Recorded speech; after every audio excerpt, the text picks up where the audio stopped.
je vous propose de poursuivre. On va maintenant aborder deux sujets, l'un sur le registre, qui pour l'instant ne vous parle pas beaucoup, et l'autre sur un point sur la nutrition, avec Sophie Béliard, qui est donc maître de conférence des universités, praticien hospitalier en nutrition à Marseille, la Timone à Marseille, et qui, vis-à-vis de notre association, est la présidente du comité scientifique. Voilà, Sophie. Bonjour à tous, donc je suis très contente d'être ici, d'avoir été invitée par Annette, puis je vois qu'il y a beaucoup de monde, donc ça nous fait très plaisir.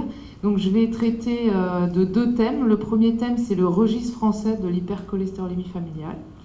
Et après, on parlera nutrition et cholestérol. Donc déjà, je vais faire un petit sondage. Qui dans la pièce a déjà entendu parler du registre français de l'hypercholestérolémie familiale? Il n'y a personne en fait. Personne ne connaît l'existence. Si, une, deux, oui, bah oui. Ah si, il y en a quelques-uns. Bon, il y a moins de 10 quoi. Voilà, oui. Merci Margot. Donc en fait, globalement, ok, vous n'êtes pas trop au courant, donc je vais vous expliquer. C'est une grande aventure qui a commencé en 2015. Et c'est une aventure où vous êtes censé participer, donc c'est bien qu'on puisse vous mettre au courant. Alors, qu'est-ce que c'est un registre? En fait, un registre, c'est une base de données où on va rentrer des données cliniques et des données biologiques de patients pour aider à faire de la prise en charge des patients. Ça va aider les cliniciens pour partager les données entre nous et pour faire avancer la recherche. Et puis, ça permet aussi de faire une évaluation des pratiques, voir comment on traite les patients à Marseille, à Paris, à Lyon. Est-ce qu'il y a des différences dans la prise en charge? Tout ça, c'est pour améliorer nos pratiques au quotidien. Et puis surtout, la finalité quand même des registres, c'est d'améliorer les soins, parce qu'il faut qu'il y ait des conséquences des études qu'on fait. C'est pour mieux traiter les patients, pour améliorer le dépistage familial, parce que dans le registre, on rentre des familles avec des codes familles, je vais vous en dire un peu plus après. Et puis avoir des accès aux données de pharmacovigilance, c'est-à-dire de regarder si les traitements sont bien supportés, s'il y a des effets secondaires. Voilà, c'est dans des grandes bases de données comme ça, avec des milliers de patients, qu'on peut essayer de faire avancer la recherche.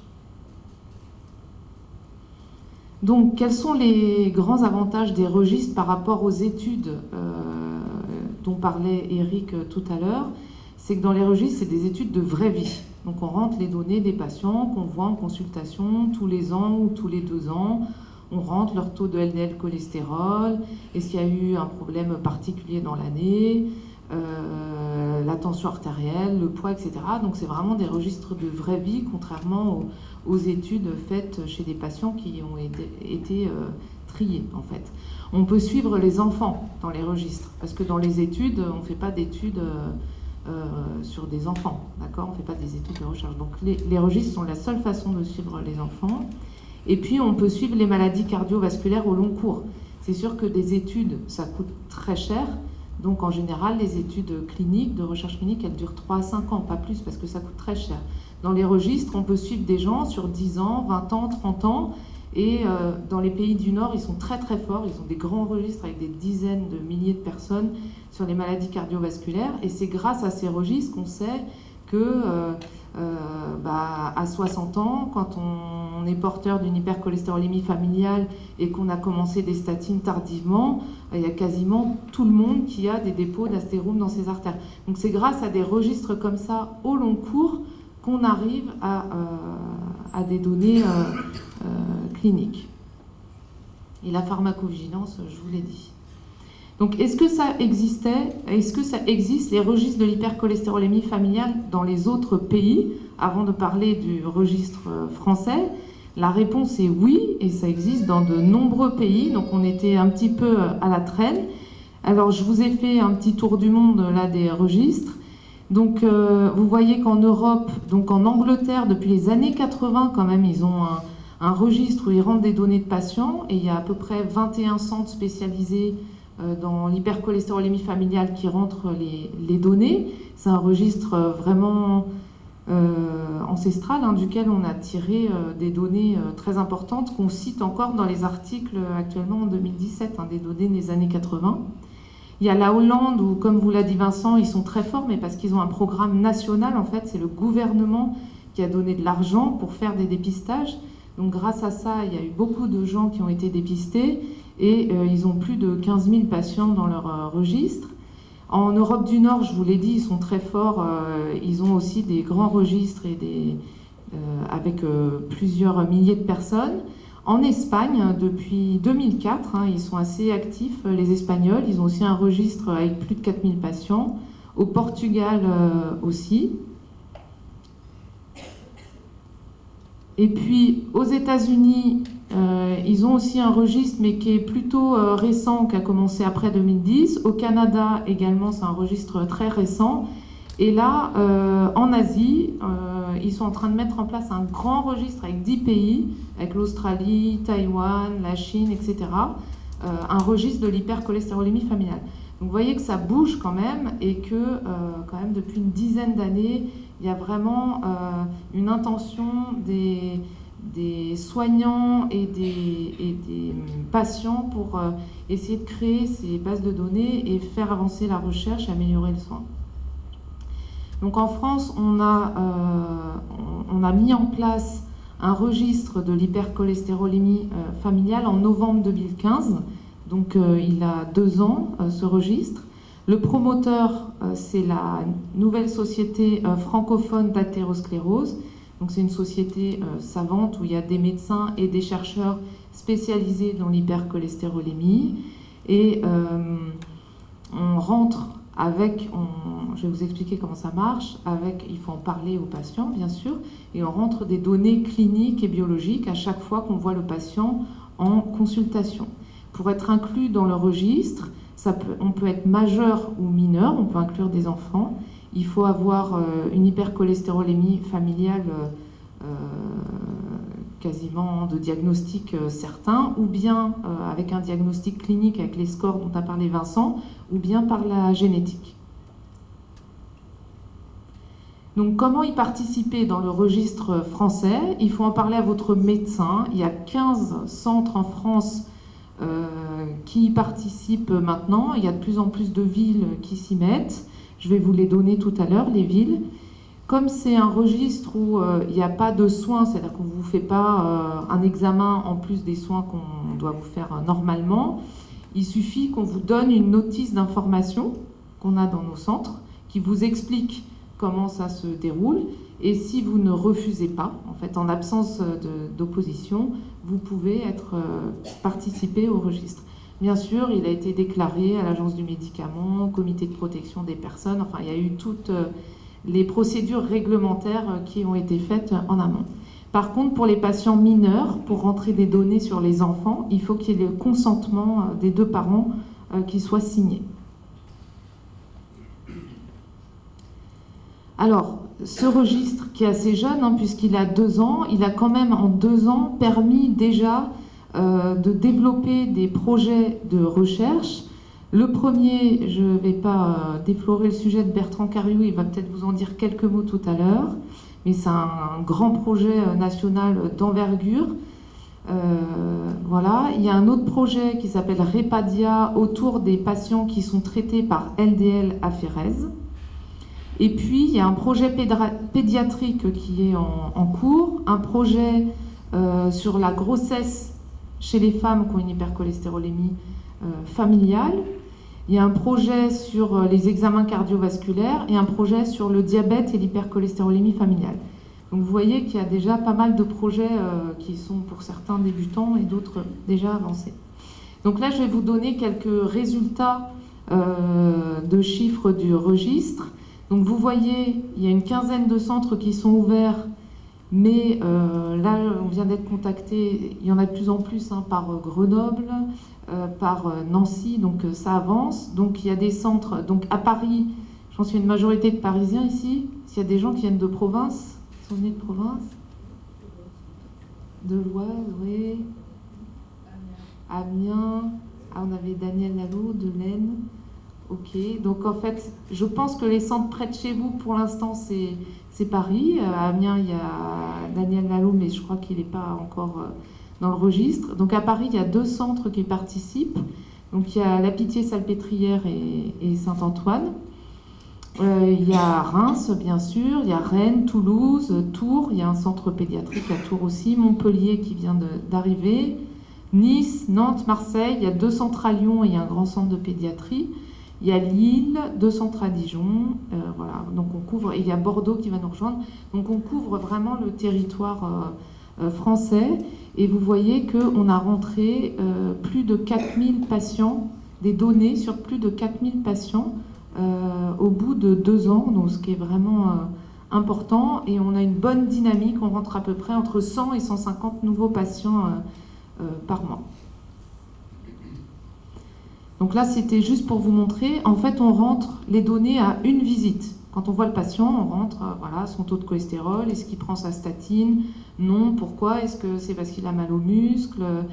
Est-ce qu'il y a eu un problème vasculaire dans l'année, etc. Donc on rentre chaque consultation et on peut rentrer du coup plusieurs consultations par patient. Et vous voyez qu'on a déjà 12 000 consultations renseignées dans le registre. Ça, je ne vais pas vous ennuyer avec les chiffres, juste pour vous dire que l'âge moyen donc des patients, c'est une 50aine d'années. Il y a quand même des enfants, vous voyez qu'il y a presque 180 enfants. Et là, tout à l'heure, je vous parlais de famille. Donc en fait, on appose un code famille à chaque patient qui est rentré, pour essayer de voir combien on a de patients qui appartiennent à une même famille. Et donc, on a plus de 300, on a presque 600 familles en fait dans le registre.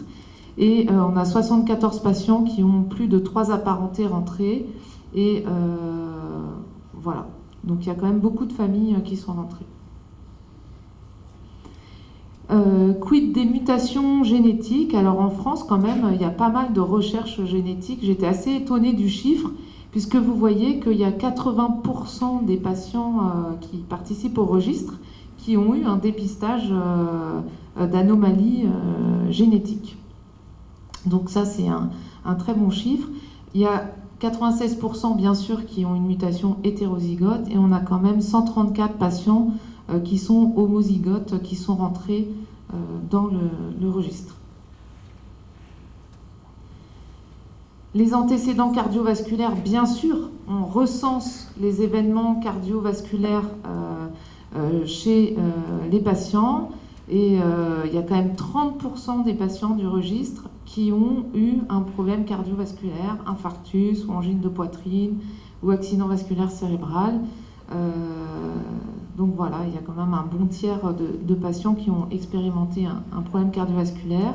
Et quand on regarde les antécédents familiaux, il y a presque la moitié des patients qui ont eu un événement cardiovasculaire dans leur famille. Il y a quelqu'un de la famille qui a fait un infarctus ou une angine de poitrine.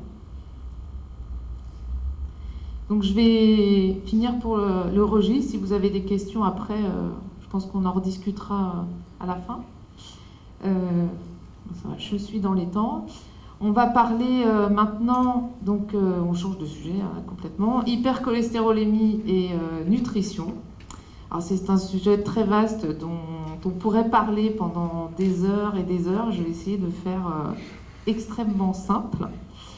Juste déjà pour dire que autant avoir des mesures nutritionnelles pour faire baisser le taux de cholestérol, c'est très efficace quand on a une hypercholestérolémie classique, lambda, du sujet un peu pléthorique de 50 ans. Là, c'est efficace. On arrive à faire baisser quand même les taux de cholestérol de 10-15%. Voilà.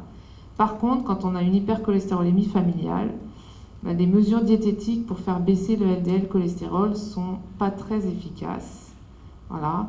Et ça, je sais qu'il y a beaucoup de patients qui se battent avec leurs généralistes, leurs voisins, leurs amis, etc.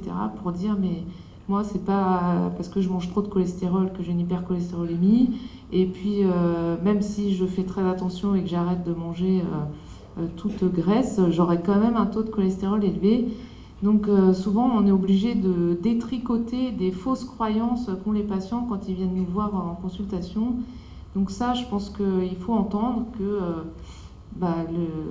les mesures diététiques, elles ne font pas baisser tant que ça le LDL cholestérol. Par contre, il y a quand même des mesures, enfin c'est pas des mesures diététiques, mais une bonne alimentation, entre guillemets, qui est bonne pour le système cardiovasculaire, pour tout le monde, et qu'on peut recommander pour tout le monde, qu'on soit porteur ou pas d'une hypercholestérolémie. Et le mode alimentaire qui a vraiment démontré dans les études de façon forte qu'on pouvait diminuer le risque cardiovasculaire, c'est le régime méditerranéen.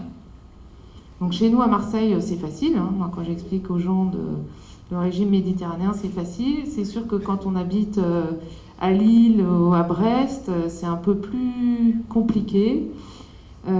Voilà, globalement, le régime méditerranéen, il privilégie les graisses d'origine végétale, notamment l'huile d'olive, mais aussi les autres graisses végétales, au détriment des graisses d'origine animale ou d'origine industrielle.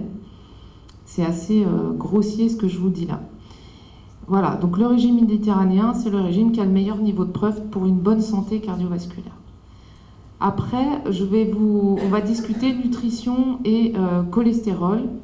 On va parler des aliments qui peuvent entraîner une petite baisse de cholestérol dans l'hypercholestérolémie classique. Donc, une des premières mesures qu'on voit dans toutes les recommandations, et je pense qu'on peut vraiment les appliquer à tout le monde, et aussi pour la bonne santé cardiovasculaire, c'est de limiter ce qu'on appelle les acides gras saturés. Alors, c'est quoi les acides gras saturés ? Ce sont les acides gras qui sont solides à froid, c'est-à-dire le fromage, le gras du jambon, la crème. Voilà, donc ce sont les graisses animales qui sont solides à froid. Donc c'est les charcuteries, les fromages, les crèmes, le beurre. Et puis on en trouve beaucoup dans les produits industriels. Là vous voyez une photo, dans les quiches, les pizzas et les viennoiseries. Pour faire baisser le taux de cholestérol, ça reste une des mesures les plus efficaces, c'est de limiter les acides gras saturés. Comment on fait en pratique? Parce que si je vous dis limitez les acides gras saturés, au revoir, vous rentrez chez vous et vous ne savez pas ce que vous devez faire pour limiter les acides gras saturés. Quelques points pratiques. Donc, premièrement, limiter les produits industriels, et quand même ce qu'on essaye de dire à nos patients, c'est essayer de cuisiner vous-même. Alors c'est sûr, quand on est à la retraite, tout ça, on a du temps, mais c'est vrai que quand on travaille, qu'on a des enfants, qu'on est pris dans la vie de tous les jours, c'est plus compliqué. Mais voilà, je pense qu'essayer de s'astreindre à acheter des produits qui ne sont pas transformés et de cuisiner soi-même, c'est vraiment important. Et voilà, et limiter les viennoiseries. Je ne sais pas s'il y avait des viennoiseries au buffet là-bas. Bon, après, c'est pas un crime de manger un croissant, hein, j'en ai mangé un ce matin, mais voilà, il ne faut pas en manger tous les jours. Il faut éviter d'associer les produits gras. Le jambon beurre, le beurre saucisson, voilà, si vous pouvez faire le sandwich saucisson sans beurre, le sandwich au beurre saucisson, voilà. Après, c'est pas parce que vous mangez un sandwich avec du beurre et du saucisson une fois qu'il va se passer quelque chose. Mais c'est à limiter dans tous les jours. Plutôt choisir des viandes maigres, mais il y a aussi des viandes rouges maigres, hein. Vous pouvez manger de la bavette, à l'oyau, etc. Privilégier les graisses végétales, je vous l'ai dit, et puis pour grignoter, éviter tout ce qu'on appelle les calories vides, c'est-à-dire les chips, les sneakers, ces choses comme ça, et plutôt fruits, yaourts, etc. Ensuite, il y a une autre mesure dont on parle dans les mesures nutritionnelles pour faire baisser le taux de cholestérol, dont vous avez sûrement parlé avec votre médecin, c'est essayer d'enrichir votre alimentation avec des fibres visqueuses. Alors c'est vrai que ça ne fait pas très envie les fibres visqueuses. C'est vrai que voilà. Donc comment ça marche? Ça diminue l'absorption du cholestérol globalement, ça forme une espèce de gel. Ça améliore aussi le transit intestinal, hein, donc ça peut avoir différents effets. Mais ça a un effet quand même pour baisser le taux de cholestérol et diminuer le risque cardiovasculaire. Alors concrètement, c'est quoi les fibres visqueuses? C'est vrai que ça ne fait pas rêver non plus, je vous le concède. Les fibres visqueuses, donc vous pouvez en trouver dans les magasins, ça peut s'acheter comme ça, du psyllium, voilà. mais moi j'ai jamais goûté, mais ça n'a pas l'air très bon. Il y a le son d'avoine et les céréales. Alors, faut aimer, hein, il y a peut-être des gens qui aiment, mais voilà. Sinon, les légumineuses, donc ça c'est déjà un peu plus sympa, haricots rouges, les pois, les lentilles, etc. Dans les fruits, quand même, la mangue, les avocats. Dans les avocats, il y a pas mal de bons acides gras, de fibres. Et puis, dans certains légumes aussi, il y a des fibres visqueuses. Alors, concrètement, pour manger 10 grammes de fibres visqueuses et avoir une baisse de LDL cholestérol, ben, c'est pas si facile. Parce qu'il faut, je vous l'ai mis en bas, 10 grammes de fibres visqueuses, c'est 2,5 avocats. Donc, c'est gros guacamole. 10 tranches de pain de son, je pense que la journée va être difficile. Des haricots noirs, bon, on n'en mange pas tous les jours, ou une tasse de fruits de la passion, c'est un peu plus complet. Globalement, je pense qu'il faut quand même essayer de remplacer le pain blanc par du pain au son, peut-être pas tout le temps, mais de façon régulière. Essayer de temps en temps riz et pâtes complètes. Favoriser les légumineuses. Et puis, il y a des fruits quand même qui sont pas mal, comme les fruits de la passion, la mangue et les avocats. Ensuite, là, c'est plus sympa que les fibres visqueuses, ce sont les oléagineux, c'est-à-dire noix, noisettes, amandes. Donc ça, déjà, c'est plus agréable et c'est plus facile à conseiller aux patients. Alors, donc, oléagineux, c'est noix, noisettes, amandes, mais aussi pistaches. Donc, il y a pas mal de vertus dans les oléagineux. C'est riche en acides gras insaturés, en protéines. Il y a des minéraux, des phytostérols, des antioxydants et... ça peut baisser le taux de LDL cholestérol. Et puis, il y a une grande étude espagnole qui est sortie il y a quelques années et qui a démontré qu'en plus du régime méditerranéen, si on mangeait une poignée de noix, noisettes, amandes par jour, on diminuait son risque cardiovasculaire. Donc maintenant, on conseille aux patients de manger une poignée par jour de noix, noisettes, amandes, ce qui est plus sympa que vos 10 tranches de pain au son. Donc en pratique, c'est quand même facile, c'est 30 amandes, 28 grammes, c'est très précis. Bon, bien sûr, il ne faut pas qu'elles soient salées, ni frites, par jour.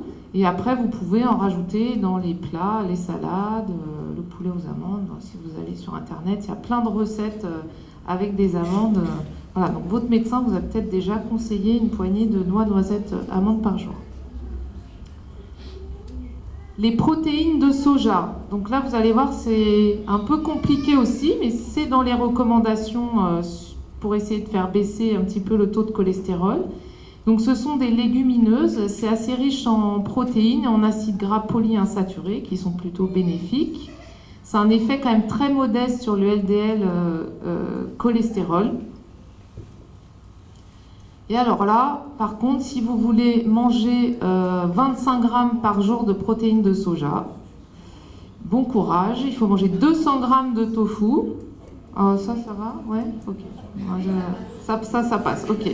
1,5 steak de soja. Peut-être que ça passe aussi. Ça passe aussi? Ok. Ou 8 pots de yaourt au soja. Ça passe un petit peu moins. Même si non, ouais, 8 pots de yaourt, ça me semble beaucoup. Voilà. Mais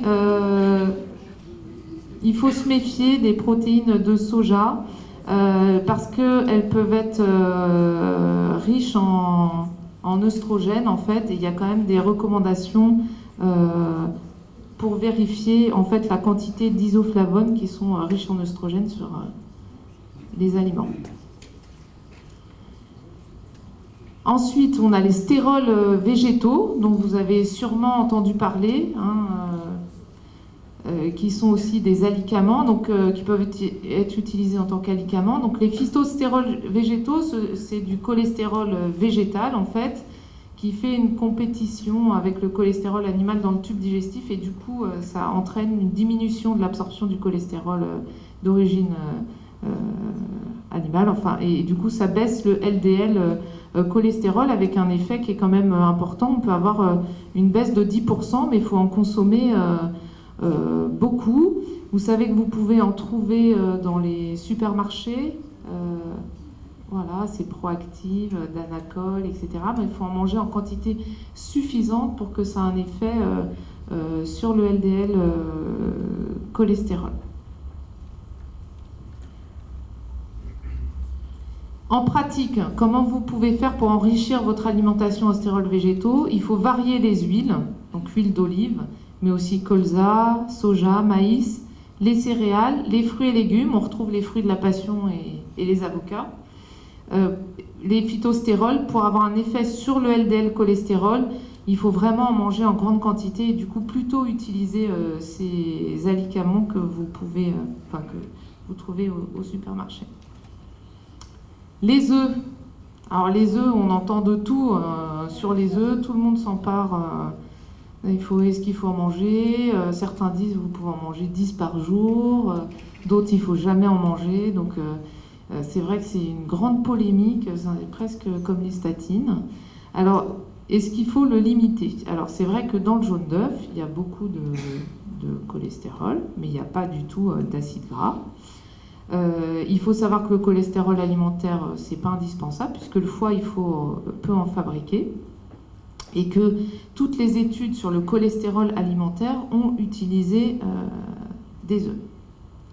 Et alors quand on regarde, nous on a une espèce de bibliothèque où on range toutes nos études, qui s'appelle PubMed. Donc tous les essais, toutes les études, toutes les publications sont publiées là-dedans, et quand on tape maladies cardiovasculaires et œufs, vous voyez, il y a presque 700 articles qui ont traité de ce sujet et qui sortent. Donc c'est une espèce de vaste domaine. Ce qu'il faut savoir, on va le faire court, c'est que quand on augmente le cholestérol alimentaire, et notamment en augmentant la quantité d'œufs consommés par jour, on ne modifie pas le taux de LDL cholestérol et qu'il y a une grande variabilité interpatient, d'accord ? Et qu'à cause des résultats de ces études, dans les dernières recommandations européennes et américaines, les auteurs ont supprimé la limitation des œufs, de l'apport du cholestérol par les œufs. Ce qu'il y avait dans toutes les anciennes recommandations, c'était de limiter les œufs. Voilà. Ouais, c'était limité à 300 mg par jour de cholestérol, donc ça faisait, des petites portions, et on disait, de façon pratique, voilà, manger 2 œufs par semaine. Donc du coup, pour le cholestérol alimentaire, en pratique, il n'y a pas de recommandation particulière. Vous pouvez manger des œufs. Bien sûr, n'allez pas vous faire des œufs au plat, 3 œufs au plat tous les matins. Je pense qu'il faut quand même garder des proportions raisonnables, mais vous pouvez manger des œufs sans vous prendre la tête à compter combien d'œufs vous avez mangé dans la semaine. Donc il n'y a plus de recommandations particulières pour les œufs. C'est plutôt une bonne nouvelle. Donc je vais finir avec cette dernière diapositive. Donc globalement, je pense que pour la nutrition, il ne faut pas qu'il y ait d'interdit alimentaire. Il n'y a aucun aliment à supprimer. Il faut se faire plaisir, quand même, c'est important dans la vie. Il faut manger de tout, de façon variée.